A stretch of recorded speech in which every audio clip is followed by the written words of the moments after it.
नमस्कार साथियों, गौरव ज्ञान धारा में आपका स्वागत है। बौद्ध धर्म की क्लास अपनी पूरी हो गई थी और आज अपन पढ़ने जा रहे हैं साथियों जैन धर्म। जैन धर्म में भी अपन ने महावीर स्वामी का तुलनात्मक अध्ययन गौतम बुद्ध के साथ में पढ़ लिया था। आज इस क्लास में जैन धर्म के मुख्य बिंदु देखेंगे अपन और इसके साथ में महाजनपद और उनकी राजधानियां जो याद करनी है उसके ऊपर बात करेंगे।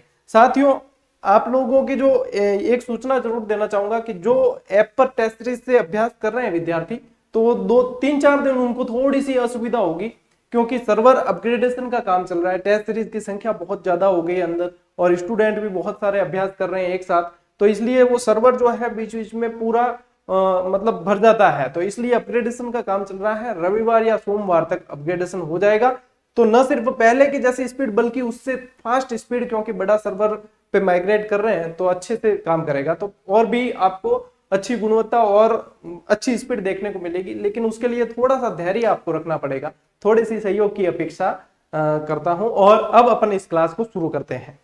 ठीक है साथियों, देखो बौद्ध धर्म पढ़ लिया था, जैन धर्म। सवाल जो बनते हैं स्पेशली ज्यादातर महावीर स्वामी से बनेंगे या गौतम बुद्ध से बनेंगे। ठीक है ना, आपके रीड के लेवल पर जीवन परिचय से संबंधित सवाल बहुत सारे बनते हैं। तो इसमें भी जैसे जैन धर्म के वास्तविक संस्थापक यदि देखे जाए तो महावीर स्वामी थे, 24वें तीर्थंकर, तो उनसे संबंधित प्रश्न बनेंगे। लेकिन और क्या क्या बन सकते हैं उनको भी साथ में समझते हैं। तो जैन धर्म में साथियों देखो, कुल जो तीर्थंकर हुए ना, वो कुल तीर्थंकरों की संख्या हुई है 24। ठीक है, कुल तीर्थंकरों की संख्या क्या है? 24 है। जिसमें से साथियों पहले जो तीर्थंकर थे वो ऋषभ देव है। ऋषभ देव को आदिनाथ के नाम से भी जाना गया है। किस नाम से? आदिनाथ जी, आदिनाथ के नाम से भी जाना गया। ऋषभ देव जी थे और 24वें तीर्थंकर आपके महावीर स्वामी थे। तो ये दोनों ही, पहले और अंतिम, ये दोनों ही बहुत इंपॉर्टेंट सवाल हो जाते हैं। तो इनका विशेष ध्यान रखना कि ये दोनों हर हाल में अपन को याद रखने हैं।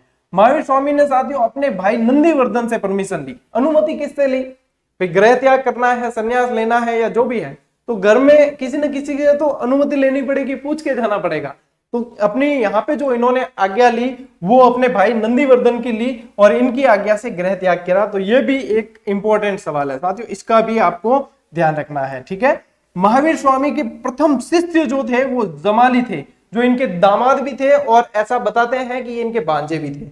ठीक है ना, तो ये दोनों चीजें जो है इतिहास की पुस्तकों में बताते हैं इनको, तो ये भांजे भी थे और दामाद भी थे। तो जमाली इनके पहले शिष्य थे, ये ध्यान रखना। ठीक है, अब देखो इनका परिचय जो है महावीर स्वामी का अपन ने पढ़ लिया था कि पिता सिद्धार्थ, माता त्रिशला, पत्नी यशोदा, पुत्री प्रियदर्शना, ये सब चीजें अपन पढ़ के आए हैं। पिछली क्लास में अपन ने पढ़ लिया है, तो उसी चीज को मैं वापस रिपीट नहीं करूंगा ताकि आपका भी समय बचे और मेरा भी समय बच सके। ठीक है साथियों, अब देखो यहाँ पे पंच महाव्रत, जैन संप्रदाय में पंच महाव्रत दिए गए। अब पंच महाव्रत में से 4 जो महाव्रत है पहले के, ये 1, 2, 3 और 4, ये महावीर स्वामी से पहले के थे और ये जो है ये महावीर स्वामी के बाद में जुड़ा है ब्रह्मचर्य वाला।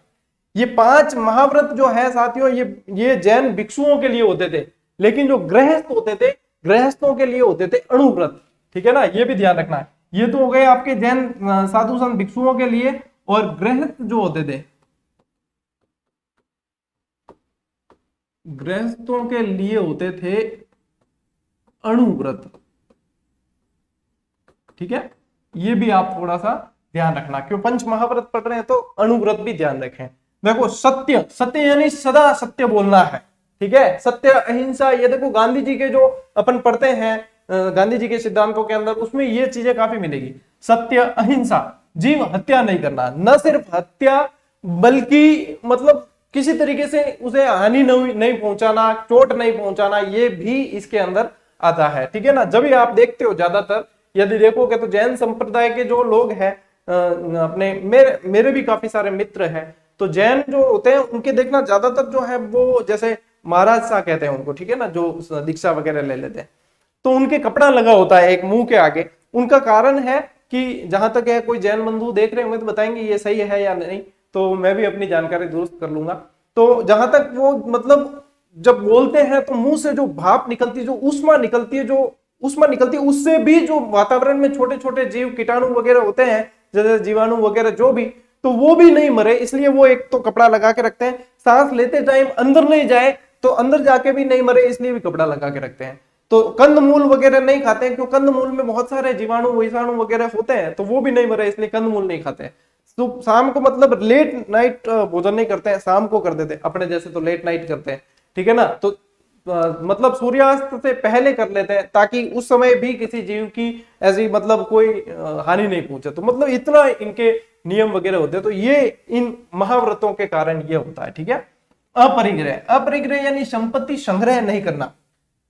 अब ये जो है देखो, कहते हैं संपत्ति संग्रह नहीं करना, अपरिग्रह मानते बहुत कम लोग हैं। जैन संप्रदाय की बात नहीं कर रहा हूं, दूसरे अदर पे यदि ये सिर्फ मैं इस लाइन की बात कर रहा हूं कि संपत्ति संग्रह नहीं करना, ठीक है। वैसे इसका अर्थ है संपत्ति संग्रह नहीं करना जो जैन संप्रदाय में दिया गया, और जैन कम्युनिटी के लोग इसे अच्छी तरीके से फॉलो भी करते हैं। लेकिन वो फॉलो क्या करते हैं, दान दक्षिणा वगैरह आप देखोगे तो बहुत ज्यादा जो है, ज्यादातर नाम यदि हम देखें तो वहां पे भामाशाहों के अंदर नाम अपने देखते हैं जैन समाज के देखने को मिलते हैं। देखो जो चीज देखते हैं वो चीज बता रहा हूं। अपने संपत्ति संग्रह नहीं करने का होगा, मेरे जैसे लोग, जो मेरे जैसे आप भाई, सब अपने अपने को देखना, ठीक है ना। क्योंकि बुरा जो देखन मैं चला, बुरा न मिलिया कोई, जो दिल खोजा अपना मुझसे बुरा न कोई। तो अपने आप को देखो, मैं हमेशा उदाहरण भी अपने आप का ही देता हूँ कि मेरे को तो कहा हो तो मैं वास्तव में बचत वगैरह करूं, संपत्ति संग्रह करनी पड़ेगी, भविष्य किसने देखा है, ठीक है ना। तो ये सब की सोच रहती है। लेकिन देखो अपरिग्रह में क्या है, संपत्ति संग्रह नहीं करनी है, ध्यान रखना है, ठीक है। अस्ते, अस्ते यानी चोरी नहीं करनी, बहुत अच्छी शिक्षा है ये।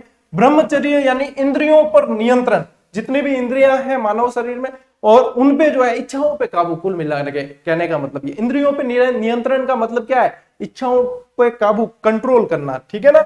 तो ये है साथियों पंच महाव्रत, जिनके अर्थ भी आपको बता दिया, तो ध्यान रखना, पूछ सकते हैं, ठीक है। अब यदि जैन संप्रदाय से संबंधित बात करते हैं तो इसमें आपको त्रिरत्न, इनके अपने द्रव्य, अनंत चतुष्टय वगैरह ये सब पढ़ने पड़ते हैं। तो यदि जैन संप्रदाय के त्रिरत्न यदि देखें साथियों, तो सम्यक दर्शन, सम्यक ज्ञान और सम्यक चरित्र, ये है इनके त्रिरत्न, ठीक है ना। त्रिरत्न जैन संप्रदाय के। अपने बौद्ध संप्रदाय भी पढ़ के आया, उसमें बुद्ध धम्म संघ पढ़ा था अपन ने। यहाँ पे है सम्यक दर्शन, सम्यक ज्ञान, सम्यक चरित्र। फिर है 6 द्रव्य, संख्या पूछ ली जाती है कि द्रव्यों की संख्या कितनी है, तो 6 है। जीव, पुद्गल, धर्म, अधर्म, आकाश और काल। एक काल को अनास्तिकाय माना है, बाकी पांचों आस्तिकाय। अब जैसे आप विस्तृत नहीं पढ़ के आए हो तो आपको लगेगा आस्तिकाय अनास्तिकाय क्या है, तो इसको कोई बात नहीं, आप अभी क्योंकि अपने पास समय कम है तो अपन शॉर्ट जो है टाइम के अंदर अच्छा मैटर कवर करने की कोशिश करें, कोई दिक्कत नहीं। ये भी याद रखते हो तो काफी चीज आपके कवर हो जाती है। अनंत चतुष्टय, अनंत चतुष्टय इसे कहा जाता है कि जो जीवित रहते हुए प्राप्त नहीं किया जा सकता, जीवन मरण के चक्र से जो पार चले गए हैं वो इसे प्राप्त कर सकते हैं। उसमें फिर आता है अनंत ज्ञान, अनंत दर्शन, अनंत वीर्य और अनंत सुख। ये सारी चीजें हैं जो आपके इसके अंदर आती है, ठीक है ना। तो ये आपके अनंत चतुष्टय के अंदर आ जाती है, ठीक है साथियों। अब बात करते हैं प्रमुख तीर्थंकर और उनके प्रतीक, जो बहुत ही आपके एग्जाम की दृष्टि से मोस्ट इंपोर्टेंट है। रीट एग्जाम जो दे रहे हैं उनकी दृष्टि से ये मोस्ट इंपोर्टेंट है, ठीक है ना। अब देखो प्रमुख तीर्थंकर और उनके प्रतीक चिन्ह, ठीक है। ऋषभदेव, ऋषभदेव के हैं वृषभ। अब देखो मैं याद करवाने की दृष्टि से यदि आपको बताऊं कि याद कैसे होगा, देखो एक तो मैं कोई भी चीज पढ़ाता हूं या कोई भी, उसको किसी भी धर्म संप्रदाय या जाति से वगैरह मत जोड़ना, सिर्फ याद करने की दृष्टि से मैं यहाँ पे बताता हूं। बाकी मैं सभी धर्मों का, सभी जातियों का बहुत आदर करता हूं, और मैं मतलब ये जातिवाद वगैरह में विश्वास नहीं करता हूं। इसीलिए यदि आपने देखा होगा तो मैं मेरे नाम के आगे भी कभी जाति नहीं जोड़ता हूं, मेरे गांव का नाम जोड़ता हूं, क्योंकि मैं इसमें विश्वास नहीं करता। मैं तो यदि सरकार मेरी बात सुने या कोई मानने वाला हो तो मैं तो ये कहता हूं सभी जातियां हटाकर एक भारतीय कर दो सिर्फ, बस, बाकी कुछ भी नहीं करना है, सिर्फ ये कर दो तो बस सभी प्रसन्न है। किसको क्या समस्या हो सकती है, भारतीयों कहने में तो गर्व भी होता है बहुत, है ना। नहीं तो फिर माली, कुम्हार, गाची, राजपूत वगैरह ऐसे बताते हैं तो अच्छा मजा नहीं आता, और मतलब एक अपन खुद अपने आप को बांट लेते हैं, जबकि सबसे बड़ी जाति है वो इंसान है, इंसानियत है, ये सबसे बड़ी जाति है। यदि तो इस बात को मतलब किसी से जोड़ना मत, ठीक है, क्योंकि यहाँ पे मैं सिर्फ समझाने के हिसाब से। देखो ऋषभ बोलते हैं, उसमें भी एक तरह का उच्चारण होता है वृषभ, ऋषभ, वृषभ। तो याद रखने के तरीके से यदि देखा जाए तो ये अच्छी तरीके से याद हो जाएगा ना। अजीतनाथ, अजीतनाथ यानी अजीत, ठीक है ना। जिसे कोई जीत ना सके, अजीत। तो हाथी, देखो हाथी में कितना बल होता है, तो अजीतनाथ जी का जो प्रतीक था वो हाथी था। शांतिनाथ, देखो शांति, वन में जो हिरण है उसे क्या चाहिए, उसे शांति चाहिए। वो यदि पानी पीने जाएगा, मगरमच्छ का भय, जंगल में शेर का भय, तो उसे तो चाहिए क्या, शांति। तो हिरण जो है इनका प्रतीक है। देखो खास बहुत सारी चीजें जो है याद हो जाएगी, तो भी बाद में आपको समस्या नहीं होगी। संभवनाथ, संभवनाथ जी का यानी प्रतीक है घोड़ा। अब याद कैसे करें कि घोड़ा है अपने पास, तो मतलब स्फूर्ति, देखो हॉर्स पावर कहते, बहुत बड़ी बात है हॉर्स पावर, है ना। तो घोड़ा है अपने पास, तो अपने पास अपने यानी कि संभव है चीजें, चीजें फिर संभव है कोई भी, हाँ जाना आवागमन वगैरह सब, ठीक है, बंदोली बंदोली निकालनी वो भी संभव है। तो संभवनाथ जो है उनके प्रतीक जो था वो घोड़ा था। पार्श्वनाथ, पार्श्वनाथ का कैसे याद रखोगे, ऊपर देखो र की मात्रा है और यहाँ पे भी र की मात्रा है, रेफ वाली है, तो ये देखो ऊपर है तो सर्व फंड याद रह जाएगा आपको। जब 4 ऑप्शन आएंगे तो आप कंफ्यूज नहीं होगे, ठीक है। और महावीर स्वामी की बात कर रहे हैं तो वास्तविक संस्थापक माना है, जैन धर्म के वास्तविक संस्थापक माने जाते हैं महावीर स्वामी। तो इनका जो प्रतीक चिन्ह है साथियों वो है सिंह, ठीक है। तो मोस्ट इंपोर्टेंट, वैसे तो चॉइस तीर्थंकर है और चॉइस ही प्रतीक है, लेकिन जो इंपॉर्टेंट है वो चीजें मैंने आपको यहाँ पे बताई है, ठीक है। अब बात करते हैं, देखो साथियों सारी इंपॉर्टेंट चीज ही बता रहा हूं क्रैश कोर्स के अंदर, एक भी अनावश्यक नहीं है। अब देखो जैन संगीतियां, जैन संगीतियां 2 हुई, पहले तो ध्यान रखना 2 हुई। बौद्ध संगीतियां हुई थी 4, आपको याद है या नहीं है पता नहीं, रावे पाकू अकवाली सब ट्रिकें बताकर बताई थी, ठीक है। और जैन संगीतियां हुई है 2। तो प्रथम जो जैन संगीति हुई है वो 322 ईसा पूर्व में हुई है, पाटलिपुत्र इसका स्थान था। इसके अध्यक्ष ये लिखे हुए हैं साथियों, अध्यक्ष, इसके जो अध्यक्ष थे वो स्थूल भद्र थे, और इसमें 12 अंगों का संकलन हुआ और जैन धर्म का विभाजन हुआ। अब जैन धर्म का विभाजन 2 शाखाओं में हुआ, ठीक है। एक तो थे श्वेतांबर और एक थे दिगंबर। मतलब श्वेतांबर वो संप्रदाय हो गया जिसके अंदर वस्त्र धारण किए होते हैं, स्त्रियों का प्रवेश भी संघ के अंदर होता है, वो सब, ठीक है ना। दिगंबर के अंदर नियम बहुत कठिन होते हैं, वस्त्र धारण नहीं करते हैं। दिगंबर का मतलब ही यह है कि दिशाएं जिसका अंबर, यानी कि दिशाएं ही उनके वस्त्र हैं, तो वस्त्र धारण नहीं करते। नियम बहुत ज्यादा कठोर होते हैं इनके अंदर, और स्त्रियों का प्रवेश संघ में इसमें नहीं माना जाता है, ठीक है। तो ये मुख्य अंतर रहते हैं, और ये यहाँ पे श्वेतांबर और दिगंबर में बट गए थे, ठीक। द्वितीय जो संगीति हुई वो 513 ईस्वी के अंदर वल्लभी, वल्लभी कहाँ है, गुजरात के अंदर, वल्लभी के अंदर हुई। और अध्यक्ष जो थे देवर्षि क्षमा श्रमण थे, ठीक है। और 11 अंगों को लिपिबद्ध किया गया, यहाँ पे संकलन और यहाँ लिपिबद्ध किया गया, 11 अंगों को लिपिबद्ध किया गया इस दूसरी जैन संगीति में, ठीक है। तो ये इस तरीके से आपको याद रखने पड़ेंगे। अब बात करते हैं साथियों जैन साहित्य। जैन साहित्यों को आगम कहा जाता है, ठीक है। डायरेक्ट प्रश्न आता है, रीट के लेवल पर डायरेक्ट प्रश्न पूछ सकते हैं, जैन साहित्यों को क्या कहा जाता है, आगम कहा जाता है। अब आगम जो साहित्य है उनकी कुल संख्या है 46। आगम साहित्यों की कुल संख्या कितनी है, 46 है, 46 है। अभी देखो काउंट करेंगे अपन, जिसमें से 12 अंग 12 उपांग, सीधे याद रखने, ठीक है। 10 प्रकीर्ण, 6 छेदी सूत्र, देखो 6 तो यहाँ लिखा हुआ है, याद रह जाएगा। 12 अंग 12 उपांग ऐसे याद रखना, 6 छेदी सूत्र याद रखना है, और प्रकीर्ण 10 है, ठीक है। मूल सूत्र जो है वो 4 है, मूल सूत्र 4, और अनुयोग और नंदी सूत्र 1-1। अब देखो 46 हुए कि नहीं हुए, 12 और 12 24, 24 और 10 34, 34 और 6 40, और 40 और 4 44, 45 और 46। देखो वैसे तो मैं गणित में कमजोर हूं, लेकिन फिर भी मेरे हिसाब से 46 हो रहे हैं, आप बता देना कहीं ऊपर नीचे हो तो क्या पता, ठीक है। तो ये हो गया साथियों आपके जैन धर्म का रैपिड रिवीजन, ठीक है। अब बात करते हैं अपन, अब बढ़ते हैं साथियों महाजनपद की ओर। अब पढ़ते हैं महाजनपद। महाजनपद में यदि देखा जाए साथियों, आप देखो 80% चांस रहता है सवाल बनने का, 70% का, तो आप 70% रहेगा राजधानी पूछेंगे, ठीक है। 70% में राजधानी पूछी जाएगी, ठीक है। पीछे 20% में पूछा जाता है इनका उल्लेख कौन से बौद्ध साहित्य, बौद्ध ग्रंथ के अंदर या जैन ग्रंथ के अंदर है, ये पूछा जाता है, ठीक है। तो 20%, अब 20% के अंदर एक तो बौद्ध ग्रंथ जो है वो तो है अंगुत्तर निकाय, ठीक है, अंगुत्तर निकाय, जिसके अंदर 16 जनपद का उल्लेख है। और जैन साहित्य जो है, जैन ग्रंथ है वो है भगवती सूत्र,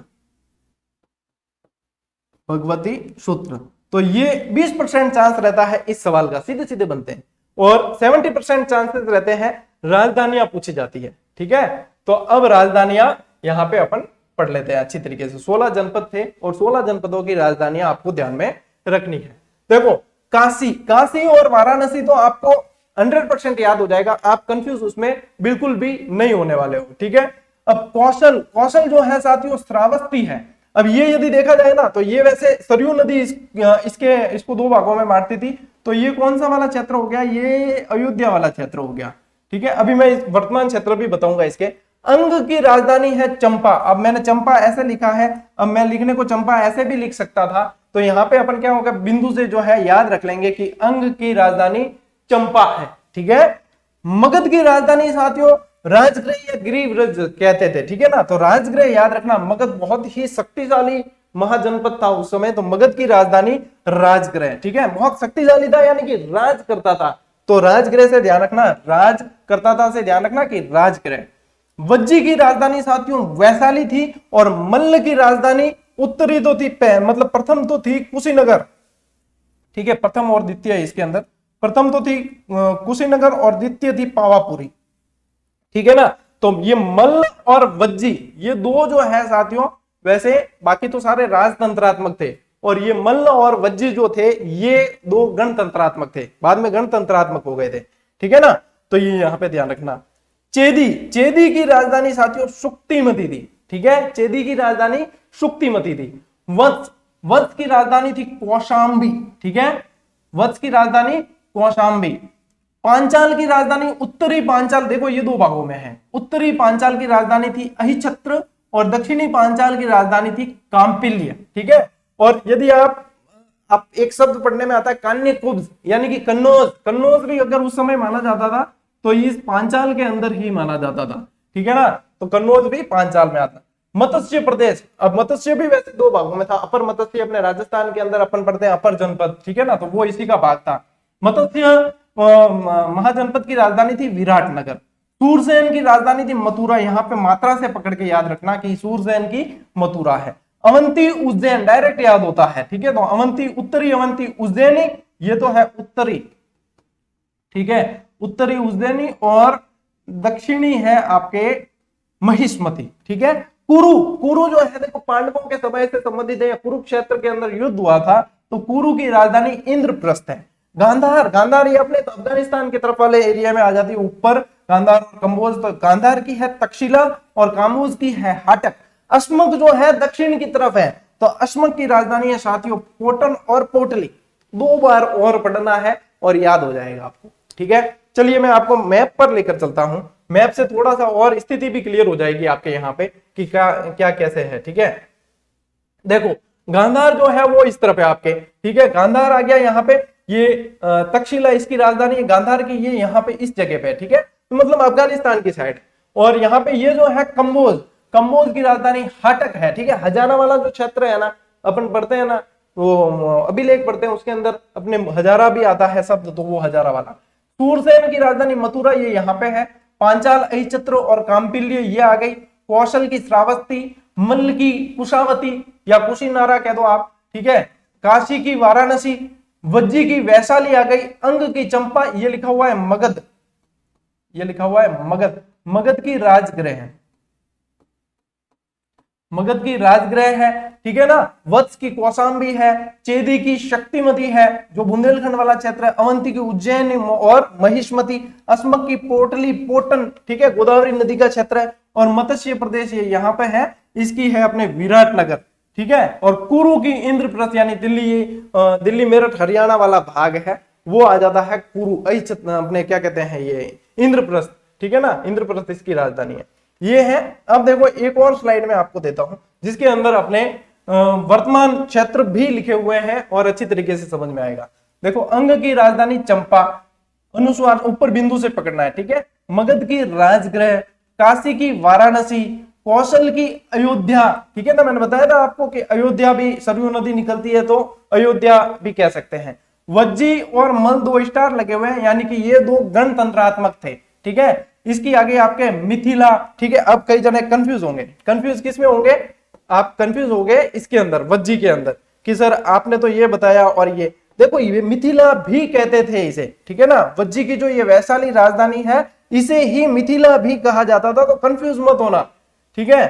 अब देखो इसके साथ साथ क्षेत्र भी देखते हैं अपन। अंग वर्तमान भागलपुर वाला क्षेत्र है, राजगृह पटना बिहार वाला है, आपके वाराणसी जो है वो तो आपको पता ही है, अयोध्या भी पता है उत्तर प्रदेश के अंदर, ठीक है। मिथिला मुजफ्फरपुर उत्तर प्रदेश वाला क्षेत्र है।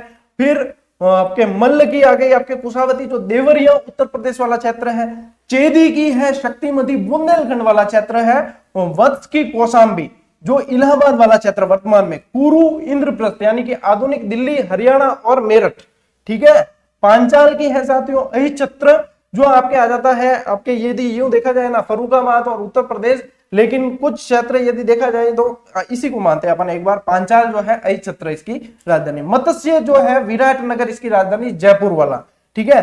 सूरसेन जो है साथियों मथुरा जो वर्तमान मथुरा ही है। अस्मक की राजधानी पोटन पोटली जो गोदावरी नदी क्षेत्र है जो दक्षिण प्रायद्वीपीय भारत का हिस्सा हो गया, ठीक है। अवंती की है उज्जैनी जो मालवा मध्य प्रदेश के अंदर। गांधार की हो गई साथियों तक्षशिला, और कंबोज की हो गई हाटक, यानी कि कंबोज जो है वो तो हजारा वाला क्षेत्र हो गया, और तक्षशिला जो है वो पाकिस्तान रावलपिंडी लगभग अफगानिस्तान से छूता हुआ गांधार जो है वही है क्षेत्र है जो वर्तमान में ये है 16 महाजनपदों की स्थिति। तो इसमें साथियों वर्तमान स्थिति भी आपको पता चल गई। आपको राजधानियां कैसे याद रखनी है वो भी मैंने कोशिश की है बताने की, कि इस तरीके से याद रखनी है। और जहां से प्रश्न बनते हैं आप देखना पुराने पेपर उठा के, कि ज्यादातर जो प्रश्न है वो राजधानियों से आपके बने हैं और आगे भी बनने की संभावना रहती है। तो आज की क्लास में साथियों इतना ही, बाकी मिलते हैं वापस अगली क्लास में। तब तक के लिए राम राम, जय हिंद।